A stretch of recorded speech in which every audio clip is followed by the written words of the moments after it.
So guys, what is going on? Welcome back to the channel and welcome back to a new video. And in this one today, this is going to be the transfer roundup for the summer transfer window for Manchester United. The window has now slammed shut. Manchester United's business is now complete, and we're going to talk over about the positives and the negatives and talk through every single player of the whole window. So if you guys do go on to enjoy this one today, then please make sure to smash a like on the video.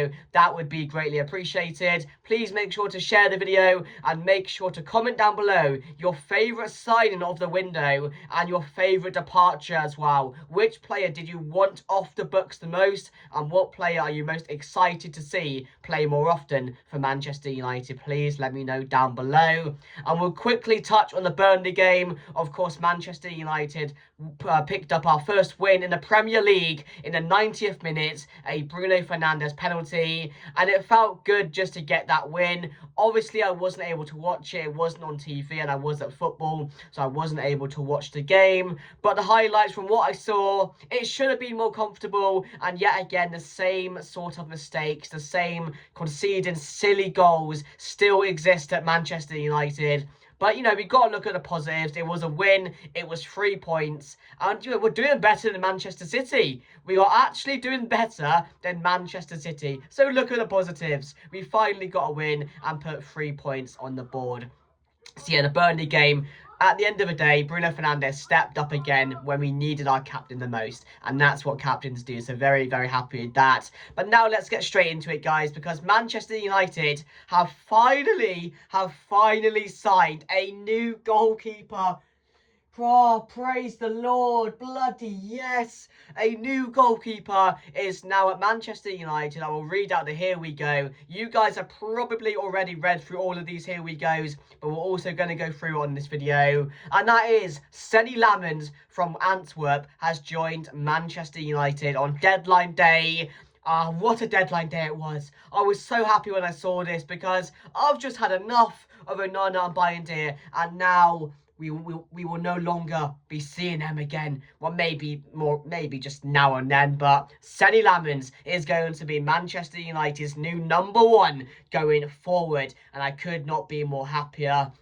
At the end of the day, I just want to say this quickly. You don't have to be prime Edwin van der Sar. I don't want you to be Donnarumma, prime Victor Valdez, Alisson, Edison. I don't need you to be that. I just need you to be able to catch the ball, save the ball, and kick. That's all I need you to do. I'm not asking for much.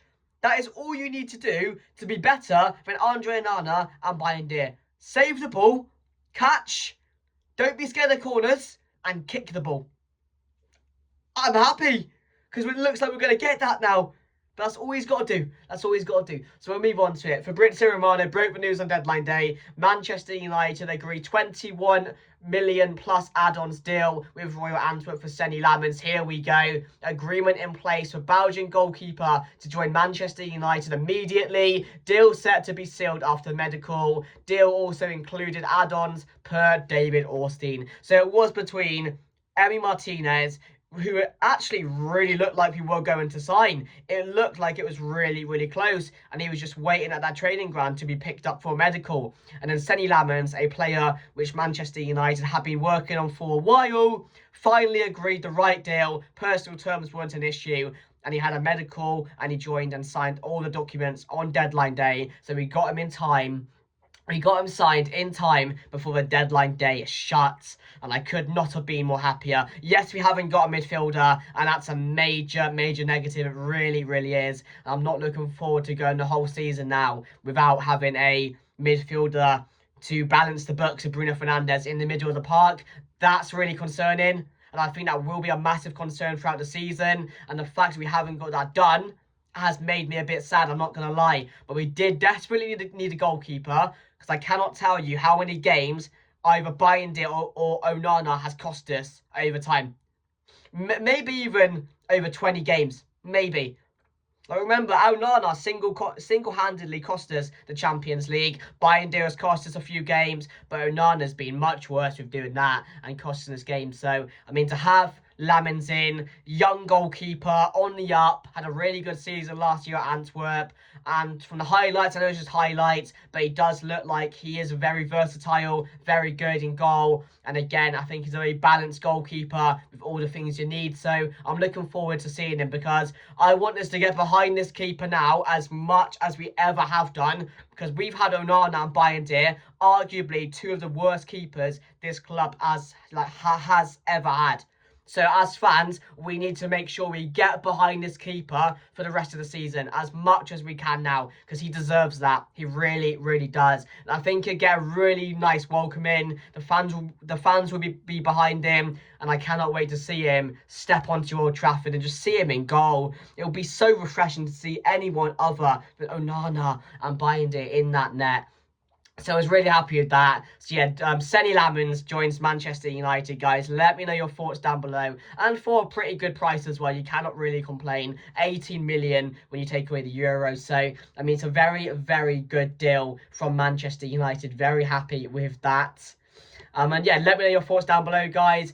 Are you happy with the keeper? Did you want Emi Martinez? Let me know down below.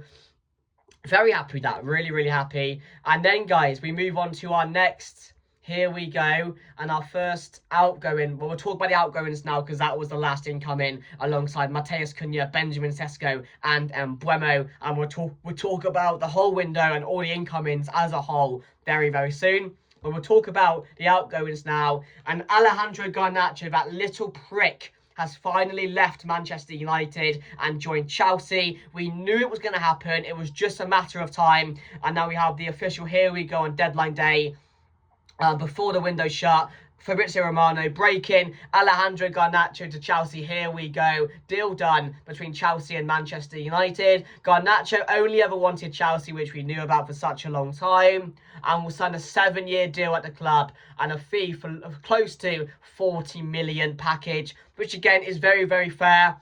They wanted 25 million, so the fact we got them up this high and we kept stubborn and kept the deal what we wanted the money to be, I'm happy with that. Maybe I wanted a bit more if I was being greedy, comparing like other players and what they've gone to Chelsea for.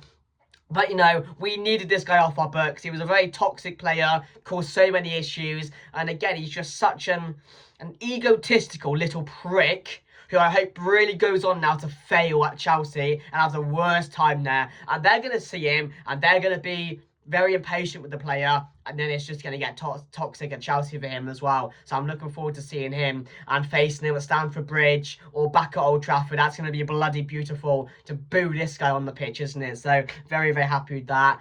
Story from July confirmed by Fabrizio Romano. So for Chelsea, he has joined Chelsea now, close to a 40 million package, which is really, really good. And I'm really happy with that. So I'm finally glad he's off the books. Let me know your thoughts down below. Did you want more money for Garnacho? Or again, did you just want him off the books and gone? Because for me, I wanted him gone as well.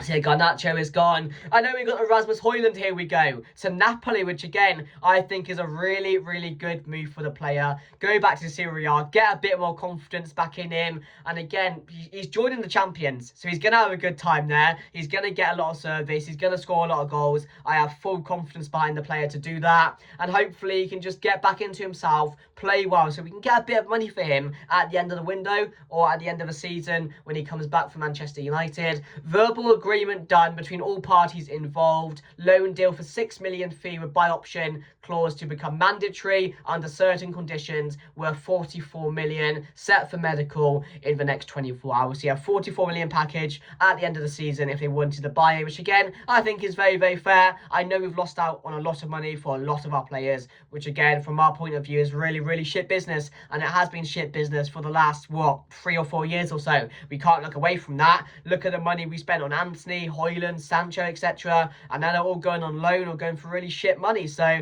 it's our fault. We have been recruited really badly for the last 3 years or so. So, I mean, it's really bad at the moment, but it's only going to get better and we're only going to go in one direction. So yeah, the verbal agreement has been complete for Rasmus Højlund, and he will join Napoli, who Lukaku is now out. So he should become their #1 striker in a way. So that's going to be really good to watch him and see how he does at Napoli. He found some of his best form in Serie A, so he's only going to go back to where he was really happy and where he played his best football. So I'm really happy with that. Really happy with that, actually. And then we move on to Victor Lindelof, who has joined Aston Villa, which again, he was never going to play at Manchester United, so a move for him is really, really good. Confirmed Victor Lindelof joining on a 2-year deal with an option until 2028, which is really fair. Lindelof and his agent were spotted in Aston Villa, and of course, he's got the shirt on my screen as well. So that's confirmed. He joins Jadon Sancho, who has now joined Aston Villa on loan as well. So, to get all these outgoings gone on deadline day was really, really good, because we got really what we wanted to get out of it, getting all these players gone. So I'm really happy with that. But Victor Lindelof has finally left Manchester United, a player who has just somehow survived every single transfer window. Don't know how, but yeah. Any more Rasmus Højlund? It was never in doubt, apparently. Yeah, by option at the end of the season. Really happy with that. And part of Rasmus Højlund's motivation to stay was he thought he was a better player than Benjamin Sesko, which every player is entitled to their own opinion, and every player is going to back their self and think they're better than the other striker.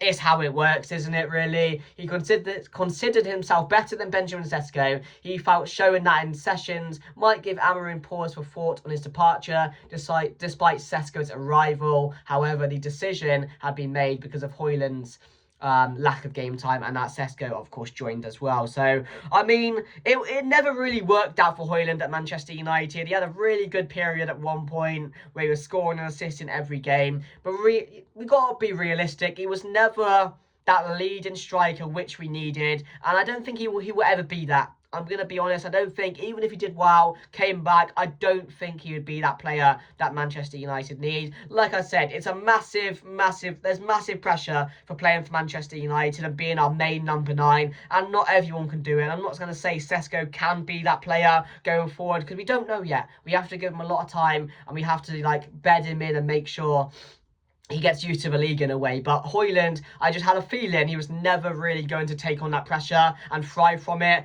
And of course, we've been proven right in a way, have we? So, I mean, it's better for him now to go off to Serie A, get some more game time, and just become himself again, be happy playing football, which I don't think he really was. There was a lot of frustration, a lot of built up anger playing for Manchester United. So it's best for him in a way. So I'm really happy that he's got his move to Napoli. And like I said, it's a good club. They won Serie A last year, so he's going to a team which are in a high spirit. So that'd be really good to see how he gets on. And then we got the Antony. Here we go on deadline day. Antony to Real Betis. Here we go. 22 million plus 3 million fee to Manchester United. Manchester United will have 50% salon clause on profit for the future sale. Antony in Sevilla in the next 24 hours for his medical, which of course has been complete now, and he's officially a Real Betis player once again. Deal is done, and he has joined the club, and I'm so happy for Antony. I really, really am. I didn't want him to stick around. I really wanted him to get that move to Betis, and I wanted us to find a way to negotiate the right deal and make sure he goes back there where all parties were satisfied.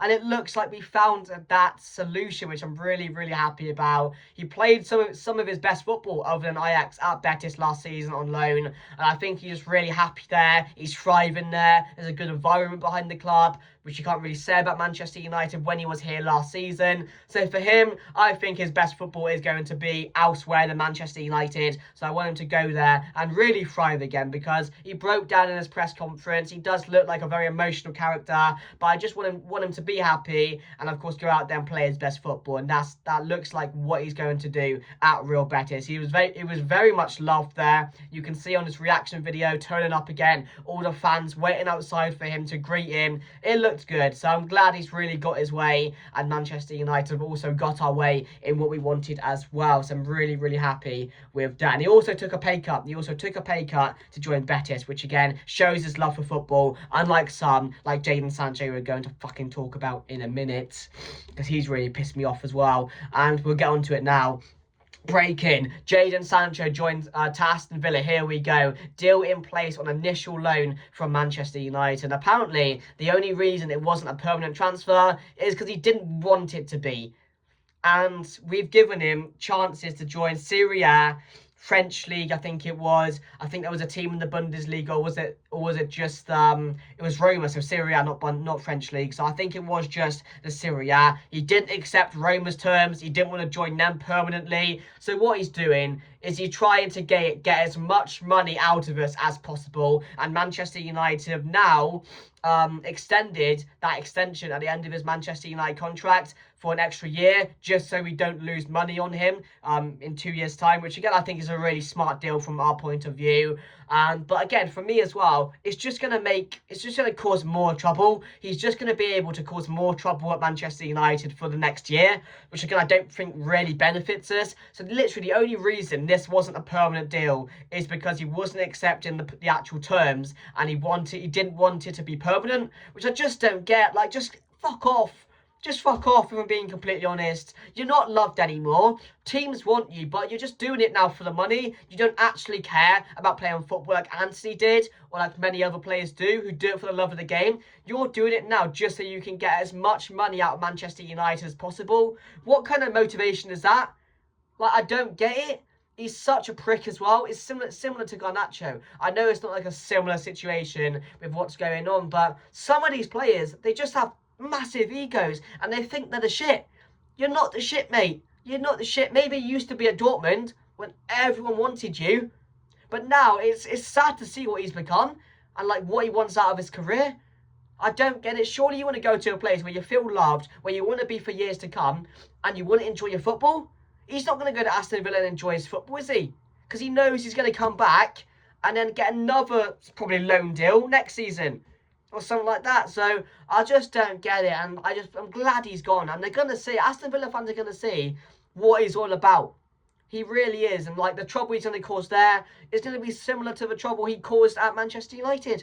Yeah, I just don't get it with that guy, but I'm glad he's off our books. I know it's a loan, which again is a bit of a piss take because it could have been a permanent, and this summer we really could have got rid of Jadon Sancho for good. But again, we're going to have to wait on for that. But yeah, do I hope he does well? No, I don't. I really, really don't. Considering the trouble he's caused to the fans and the club, similar to Garnacho, those are two players I don't want to see do well at all. I want them to fail. I really, really do. That my respect for them is totally gone. I think a lot of you guys will be in the similar boat as me. And again, I just don't get it with those two. I really, really don't. I just think they're so immature for their age. Like, really immature. Really, really immature. And I don't know what they want out of it, which again is the sad thing about it. Like, Garnacho basically forced to move. Jadon Sancho, we literally gave him what we want. We gave him all the time off when was it Ten Hag or was it Solskjaer gave him all this time off to get back into game mode, and of course all the issues that were going on, brought him back, that big introduction back, the fans were behind him, and he threw it in our face again. And Garnacho's done the same thing, so I'm gutted with how it turned out, because these two players could have been really, really good, but they've done it to themselves and they pissed off the fans big time, and we deserve to not to give a fuck about how they do, because I don't think they should. I don't think as fans we should get behind them anymore because of what they've done to us. So, I mean, it is what it is, guys. But that's all the transfers that Manchester United have had through the window, our outgoings and our incomings. And overall, I would rate our window a very solid one. I think it could have been a lot better if we added a midfielder to the list, and we finally got that CDM or that centre mid to really balance the books of Bruno Fernandes. I think that would have been a major window, like a really, really good over expectation window.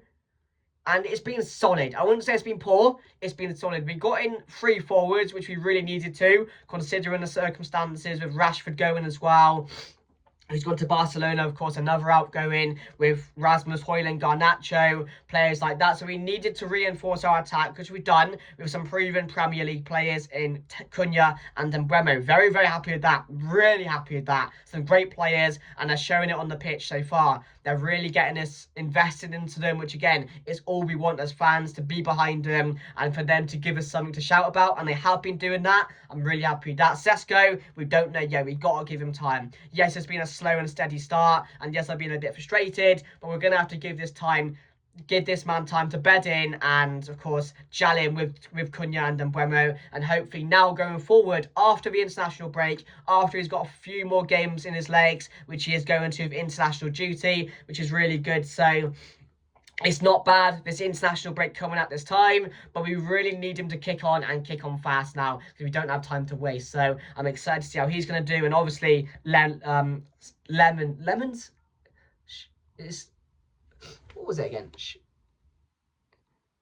Lammens, not lemons. I thought, what am I saying? Lemons. Lemons. It's Lammens. But with Lammens coming in as well on deadline day, it helped the window a bit, and it took it from probably a 6.5 to a 7.5. So I will say overall a 7.5 out of 10 for our window, which again I think is completely fair. A midfielder would have been a 9.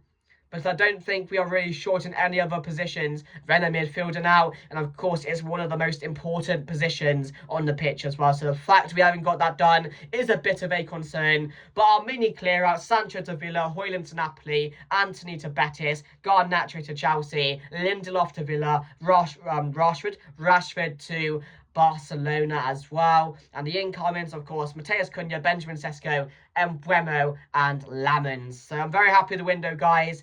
It could have been better, but again, from what we had at the start of the season and from what we were actually expecting, we have done really, really well. So let me know your thoughts down below. That is a transfer roundup video and my reaction to the Burnley game. I am back, guys. It's international break right now, but our next couple of games, Manchester City and Chelsea, and I'm bloody looking forward to it because right now we're doing better than City, and I reckon we can give Chelsea a good game. Garnacho, I want you to start that game. Do not hide.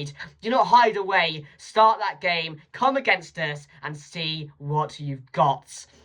But no, make sure to smash a like, subscribe, share the video, comment your thoughts down below, your favourite transfer and your favourite outgoing. But thank you for watching, and I'll see you guys later. Goodbye.